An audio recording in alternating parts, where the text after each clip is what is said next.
சேஷாத்ரி சாமி எப்படி இருப்பாருன்னு முதல்ல காட்டுறேன்.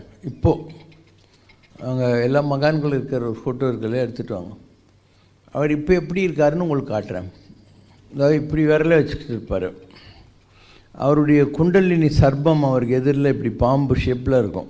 ஸோ அவர் இருக்கார், இன்னும் இருக்கார். இங்கே கீழே இருந்து 2வது படத்தில் இருக்கார் பாருங்கள். கீழே இருந்து 2வது படத்தில் ஒரு மாதிரி ரெட் கலரில் இருக்கார் இல்லையா, அவர் கையை இப்படி வச்சுன்னு இருக்கார். அவருக்கு எதிரில் ஒரு பாம்பு இருக்குது பாருங்கள் இல்லையா, இந்த இடத்துல ஒரு பாம்பு இருக்குது. சேஷாத்ரி சாமியுடைய முதுகுக்கு பின்னால் ஒரு பறவையினுடைய ரெக்க மாதிரி இருக்கும் இந்த சைடில். இதுதான் சேஷாத்ரி சாமிகளுடைய இன்றைய நிலை. அப்போ மகான்கள் ஃபிசிக்கல் டிமைஸ்க்கு பின்னாடி கூட வாழ்கிறாங்க. Reservation 1 they are always available. அவங்கள நம்புகிறவங்களுக்கு அவங்க ஹெல்ப் பண்ணுறாங்க. சேஷாத்ரி சாமியுடைய லைஃப் ஹிஸ்ட்ரின்னு பார்த்தீங்கன்னா, அவர் காஞ்சிபுரத்தில் இருந்தார். சின்ன குழந்தையாக இருக்கிற போது அவங்க அம்மா இடுப்பில் ரோட்டில் போயிட்டுருக்காரு. அப்போது ஒரு கூட நிறைய பொம்மைகளை விற்கிற ஒரு பொம்மை வியாபாரி வரான். இவர் அதில் இருக்கிற ஒரு கிருஷ்ணர் பொம்மையை கேட்குறாரு. அந்த அம்மா என்கிட்ட இப்போ காசு இல்லைடா, தொந்தரவு பண்ணாதேங்கிறான். பொம்மை வியாபாரி இருந்தாங்க வச்சுக்கோங்கன்னு அந்த பொம்மையை கொடுத்துட்றான். அன்றைக்கி சாயந்தரமே அந்த பொம்மை வியாபாரி அந்த அம்மாவையும் சேஷாத்ரி சாமிகளையும் பார்த்துட்டு ஓடி வந்து சேஷாத்ரி சாமியோட கையை, சேஷாத்ரி குழந்தையோட கையை கிஸ் பண்ணிவிட்டு தங்க கை அப்படின்வான். தங்க கைன்னா என்ன, கோல்டன் ஹேண்டுன்னு அர்த்தம். இப்போ அந்த அம்மா கேட்குறா, ஏன்பா அப்படி சொல்கிறேன்னு. நான் ஒரு வருஷத்தில் விற்க முடியாத பொம்மைலாம் ஒரு கிருஷ்ணர் பொம்மை இந்த குழந்தைக்கு கொடுத்த அதிர்ஷ்டத்தில் இன்றைக்கி ஃபுல்லாக விற்றுச்சு, அதனால் தங்க கை, த மோஸ்ட் லக்கியஸ்ட்ங்கிற அர்த்தத்தில் தங்க கைங்கிற அர்த்தத்தில் சொன்னார். பரமாச்சாரியார் ஒரு தடவை சொல்லியிருக்கார், சேஷாத்ரி சாமிகளுடைய வம்சத்தில் ஒரு லேடிக்கு நாகம் டெலிவரி ஆச்சுன்னு சொல்லியிருக்காரு. ஒரு பாம்பே டெலிவரி ஆகிருக்கு, அவங்க ஏதோ அந்த நாகத்துக்கு கனெக்டடாக இருக்கிற வழியில் இருக்கு. அதுக்கு ப்ரூஃபாக நீங்கள் பாருங்கள், இந்த படத்தில் கூட அவருக்கு எதிரில் நாகம்தான் இருக்கும். அப்போது ஒரு அந்த உலகத்திலிருந்து வந்த ஏதோ ஒரு ஆற்றல்னு இருக்கும். அவர் கல்யாணம் பண்ணுறதுக்காக பொண்ணெல்லாம் பார்த்து கல்யாண ஏற்பாடெல்லாம் ரெடியாக இருந்தது. இன்னும் தாலி கட்ட வேண்டிய நேரத்தில் அவர் பழக்கடை கதவு திறந்துன்னு ஓடி போட்டார். கல்யாணத்தை அவாய்ட் பண்ணிட்டு ஓடி போயிட்டார். அதுக்கப்புறம் பீப்புள் சாயும் அட் திருவண்ணாமலை, அங்கே பைத்தியக்காரன் மாதிரி சுற்றிக்கினே இருப்பார். சேத்துக்குள்ளே படுத்துக்கின்னு இருப்பார். எரும மாட்டை கட்டிக்கிட்டு இருப்பார். ஏன்னா பரம அத்வைத்தம், எரும மாட்டிலையும் எல்லாத்துலேயும் கடவுளை பார்க்குற ஒரு ஹை லெவலுக்கு போயிடுச்சு அவருடைய அத்வைத்தம்னு சொல்கிறது. அங்கே இருக்கிற ஒரு சுடுகாட்டுக்கு போவார். இவருக்கு யாராவது நல்ல வேஷ்டி கொடுத்துருந்தா அதை அந்த சுடுகாட்டில் இருக்கிற தோட்டிக்கு கொடுப்பார். தோட்டியோட கந்தல் வேஷ்டியை வாங்கி இவர் கட்டிப்பார். தோட்டி கையில் இருக்கிற சோளக்களியெல்லாம் வாங்கி இவர் சாப்பிடுவார். இவருக்கு யாராவது நல்ல சாப்பாடு கொண்டு வந்தால் அந்த சுடுகாட்டில் இருக்கிற தோட்டிக்கு கொடுப்பார். அந்த மாதிரி ஒரு நிலையில் இருந்தார். ரமண மகரிஷி, அதுக்கு முன்னால் பேர் வெங்கட்ராமன். அவங்க வீட்டுக்கு மதுரையில் மாமா ஒருத்தர் வர்றார். நீங்கள் எங்கேருந்து வரேன்னு போடுறது, நான் அருணாச்சலாலேருந்து வரேன்னார். அந்த வார்த்தை பாஸ்வேர்டு மாதிரி ஆயிடுச்சு. திடீர்னு மரண அனுபவத்துக்கு போயிட்டார் ரமணர். அவங்க அண்ணன் காலேஜ் ஃபீஸ் கட்டுறதுக்காக கொடுத்த காசில் மதுரையிலிருந்து வேலூருக்கு டிக்கெட் எடுத்துகிட்டு, நாங்கள் எங்கள் அப்பாவை தேடி போகிறேன், என்னை தேடாத, மீதி பணம் இங்கே வச்சுருக்கேன்னு பேலன்ஸ் கேஷ் வச்சுட்டு ட்ரெயினில் போவார். அவருடைய முற்பிறவி தொடர்பில் பாதாள லிங்கம்னு ஒன்று இருக்கும். திருவண்ணாமலை கோயில் இப்படி நுழைஞ்சிங்கன்னா இங்கே விரல்மெண்ட நாயனார், அதை தாண்டி வரபோது ஒரு பிள்ளையார், அதை தாண்டி வரபோது கம்பத்திலையனார், அதுக்கு எதிரில் பக்கத்தில் ஒரு பிள்ளையார், பிள்ளையாருக்கு நேரில் 1000 கால் மண்டபம், அதில் ஒரு பாதாள லிங்கம் இருக்கும். லிங்கம் கீழே இருக்கும், நீங்கள் மேலே சுற்றி வருவீங்க. அந்த இடம் அந்த காலத்தில் ஒரே முள்ளும் பொதருமாக இருந்தது. அங்கே போய் தவத்தில் உக்காண்டார். இருட்டாக இருந்துச்சு, எதுவுமே இல்லை, சோறு தண்ணி இல்லை. ஒரு நாள் சேஷாத்ரி சாமிக்கு அந்த விஷன் கிடைக்கிறது, இந்த மாதிரி ஒருத்தர் உக்காண்டிருக்கார் அப்படின்னு. அவர் அரிக்கன் லைட் எடுத்துன்னு அவர் கூட இருந்தால் ஒரு அசிஸ்டண்ட்டையும் கூட்டுக்கிட்டு அந்த புதருக்குள்ளே பாதாள லிங்கத்தில் இப்படி 2 காலும் ஜேம் ஆகி போயிருந்தது. எல்லா குலவியும் எல்லாம் குத்தி அவர் உடம்பு பூரா ஒரே முள் மாதிரி இருந்தது.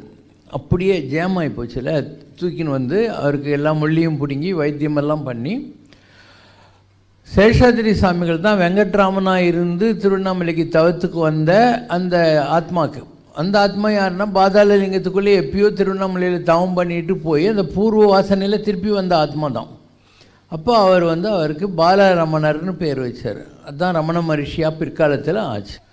ஸோ மலை மேலே ஸ்கந்தாசிரமம்னு ஒரு சின்ன இடம், ரமணர் அங்கே கொஞ்ச நாள் இருந்தார். கோமனங்கட்டின்னு சின்ன பையனாக இருந்தார். சேஷாதிரி சாமி கீழே இருப்பார், சேத்துக்குள்ளே படுத்துன்னு உட்காந்து இருப்பார். வள்ளிமலை சச்சிதானந்த சுவாமிகள்னு ஒரு பெரிய மகான் குருவை தேடி போகலான்னு திருவண்ணாமலைக்கு வர்றார். அந்த காலத்தில் ஜீனியஸ் ரமண மகரிஷி, சேஷாதிரி சுவாமிகள் எல்லாம். இவர் மலை மேலே ரமண மகரிஷிக்கிட்ட போகிறார். ரமணர் சொல்கிறார், நான் உங்கள் குரு இல்லை, உங்கள் குரு கீழே பாரு, அந்த எரும மாட்டை கட்டின்னு சேத்துல இருக்கான், அவன் தானார். ஸோ அவன் தான் உங்கள் குரு கீழே போன்றார். இவர் அங்கே வர்ற போதே சேஷாதிரி சாமி சேத்து கட்டின்னுட்டு எரும மாட்டு குளத்தில் இருந்துக்கிட்டு, உனக்கு எதுக்குடா மந்திரோபதேசம், திருப்புகழ் தான் மகா மந்திரம் அப்படின்னாரா. உனக்கு வேறு மந்திரம்லாம் வேண்டாம், திருப்புகழே போகிறோன்ட்டு நீ வள்ளிமலையில் போய் தவம் பண்ணிக்கிட்டு நான் அங்கே வரேன்ட்டார். இவர் வள்ளிமலைக்கு போயிட்டார். அங்கே ஆயிரக்கணக்கான அனுபவங்கள் அவருக்கு வந்தது. என்னடா சேஷாதிரி சாமி செத்து போயிட்டாருன்னு பேப்பரில் நியூஸ் வந்துடுச்சு. வரேன்னு சொல்லிட்டு செத்து போட்டாரே அப்படின்னு சொல்லி. அப்போது திருவண்ணாமலையில் சுடுகாட்டில் இருக்கிற தோட்டி இல்லை, அவன் வரான்.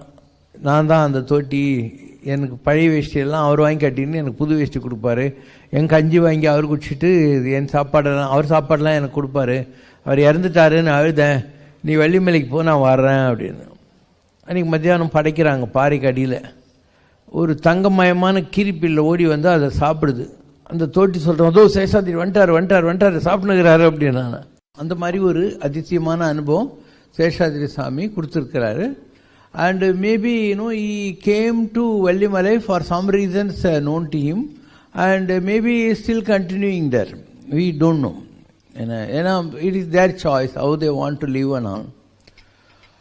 And சேஷாதிரி சுவாமிகள் பூத உடலை விடுற அன்னைக்கு ரமணர் கண்ணுக்கு தெரியுது அவர் ஆகாசத்தில் போகிறது. அப்போது சேஷாதிரி போகிறான் பாரு அப்படின்னு சொல்லி ரமணர் சொன்னதாகலாம் வரலாறுகள் இருக்கின்றன.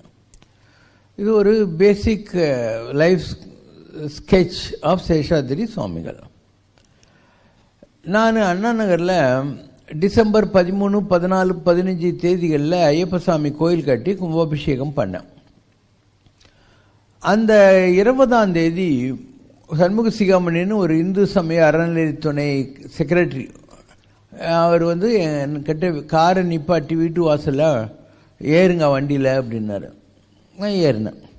அவர் சொன்னார், சேஷாதிரி சுவாமிகளுடைய தியான மண்டபம் திறக்கிறாங்க, அதனால் என்னை கூப்பிட்ருக்காங்க, எனக்கு கஷ்டம் நான் தான், நீங்களே என் கூட வாங்க அப்படின்னு காரில் என்னை கூப்பிட்டுட்டு போனார். ஸோ நான் அதுக்கு முன்னால் திருவண்ணாமலை போனதே இல்லை. நான் ஃபஸ்ட் டைம் போனேன் அங்கே அந்த டிசம்பர் 20 அந்த ரேஞ்சில் சேஷாதிரி சாமி தியான மண்டபத்துக்காக நான் அவர் தான் கூட்டின்னு போனார். அந்த தியான மண்டபம் திறப்புலால நான் அங்கே இருந்தேன். அதுதான் என்னோடய ஃபஸ்ட்டு விசிட் டு திருவண்ணாமலை. அங்கேருந்து வந்துட்டோம். டிவிஎஸில் ஒரு ஆள் இருந்தார், ஜெகநாதன், ஒரு ஐயங்கார். அவர் டிவிஎஸில் வேலை போயிடுச்சுன்னு என்கிட்ட வந்தார். நான் ஆன்மீகத்துக்கு வந்த காலத்தில் என்கிட்ட வந்தார். நான் அப்போது மலையப்பன் தெரு பிராட்வேல மக்களை பார்த்துக்கிட்டு இருந்தேன். அப்போது அவர் டிவிஎஸில் வேலை போயிடுச்சு அப்படின்னாரு. நான் சொன்னேன், நீ பொம்மை வியாபாரம் பண்ணு அப்படின்னு. அவர் என்னங்க நான் டிவிஎஸில் ஆஃபீஸரு, என்னை போய் பொம்மை வைக்க சொல்கிறீங்க. நான் சொன்னேன், நீ வீன்னு. அவர் பஸ்ஸில் போகிறாரு. அப்போது கணேசன் ஒருத்தர் அசோக் பில்லர்கிட்ட பொம்மைலாம் விற்கிறவர். அவர் திருஷ்டி விநாயகரோ அதிர்ஷ்ட விநாயகரோ ஒரு பொம்மை கொடுத்து, இவர் யாருக்கெல்லாம் அந்த விநாயகர் கொண்டு போய் கொடுப்பாங்களோ அவங்களுக்கெல்லாம் நல்ல ஒரு லக்கு வந்தது. அதனால் இவரை தேடி எல்லோரும் பொம்மை வாங்க ஆரம்பித்தாங்க. அண்டு ஒரு நாள் ஒரு பேங்க் ஆஃபீஸரோ மேனேஜரோ ஒரு எதிர் சீட்டில் பஸ்ஸில் என்ன பண்ணுறீங்கன்னா, இந்த மாதிரி நான் பொம்மைலாம் வைக்கிறேன், நீங்கள் என்னை பாருங்கள், உங்களுக்கு 50,000 ரூபாய் நான் ஸ்மால் இண்டஸ்ட்ரி லோன் போட்டு தரேன், ஏன்னா எங்களுக்கு ப்ரொவிஷன் இருக்குது லோன் கொடுக்கறதுக்குன்னு அவர் ஒரு 50,000 ரூபாய் கொடுத்தாரு. ஸோ அதை வச்சுக்கிட்டு இவர் பொம்மை வியாபாரத்தில் ரொம்ப பெரிய ஆள் ஆகிட்டார் ஜெகநாதன். அதுக்கப்புறம் அவங்க குடும்பத்தில் நிறைய அதிசயங்கள் பண்ணியிருக்கேன். ஒரு 30-40 அதிசயம் பண்ணியிருக்கேன், சொல்கிறேன் வேணாம். அவர் என்னை ஒரு நாள் கேட்டார், நான் டிவிஎஸில் வேலையில் இருந்தேன், என்ன நீங்கள் ஏன் பொம்மை வைக்க சொன்னீங்கன்னார். நான் சொன்னேன், சேஷாதிரி சுவாமிகள் காஞ்சிபுரத்தில் கிருஷ்ணர் பொம்மை கேட்டு நீ கொடுத்த, நீ தான் சேஷாத்ரி சாமி கையை கிஸ் பண்ணி தங்க கைன்னு சொன்ன வியாபாரி. அதனால தான் நான் உனக்கு போன ஜென்ம கனெக்ஷன் பொம்மை வியாபாரம் இருக்கிறது உருப்படுவேன்னு சொல்லி நான் சொன்னேன். அவர் இது எப்படி உங்களுக்கு தெரியினார்? நான் சொன்னேன், நான் தான் சேஷாத்ரியா இருந்தேன், நான் தான் அதுவாக இருந்தேன் அப்படின்னு சொன்னேன். 42 கண்ணதாசன் சாலையில் ரங்கராஜ நாயங்கார்னு ஒருத்தர் இருந்தார். அவருக்கு சமயபுரம் மாரியம்மன் தான் எல்லாம். அந்த அம்மா அவர்கிட்ட சொல்லிச்சான், உன் பெரிய பையன் சாக வேண்டிய நேரம் வந்துச்சு, அவனை உயிரோட காப்பாற்றணுன்னா உனக்கு 2 கண்ணு போகணும், உனக்கு கண்ணு போனால் பரவாயில்லையா, உன் பெரிய பையன் செத்தா பரவாயில்லையான்னு. இவர் கொல்லி வைக்கிறதுக்கு ஒரு மகன் தான் பரவாயில்ல, என் கண்ணு போட்டுன்ட்டார். அவர் குருடாகி போயிட்டார். எக்மோர் பெனிஃபிட் ஃபண்டில் ஒரு மொழியார் இருந்தார், மணி மொழியார்னு பேர். அவர் ஒரு நாள் மலையப்பன் தெருக்கு என்னை தேடி வந்தார். எங்களுக்கெல்லாம் ரொம்ப வயசான பெரியவர் ஒருத்தர் குருவாக இருக்கார், அவருக்கு நாளைக்கு 90வது பிறந்த நாள், நாங்கள் அவரை உங்ககிட்ட கூட்டுண்டு வரோம் அப்படின்னாங்க. நான் சொன்னேன், ஏங்க 90 வயசுக்காரர் நீங்கள் இங்கே கூட்டின்னு வரக்கூடாது, நான் தான் அவரை பார்க்கணும், நீங்கள் போங்க, நாளைக்கு வர அட்ரஸ் கொடுத்துட்டு போங்கன்னு. நான் அப்போ சைதாப்பேட் வீட்டில் இருந்தேன், துர்வா நிவாஸ் அப்பார்ட்மெண்ட் A2. யாரோ அந்த நேரம் பார்த்து திருப்பதி லட்டு கொண்டு வந்தாங்க. அந்த லட்டை எடுத்துக்கிட்டு நான் அவர் வீட்டுக்கு போனேன், கண்ணதாசன் சாலையில். அவர் கண்ணு தெரியாது.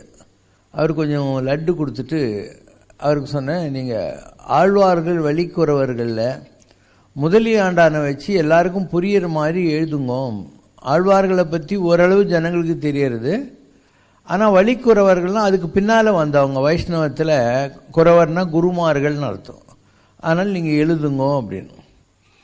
நான் வந்துட்டேன். வர்றபோது அவர் சும்மா இப்படி ஒரு லவ் இப்படி தொட்டுட்டு வந்தேன்.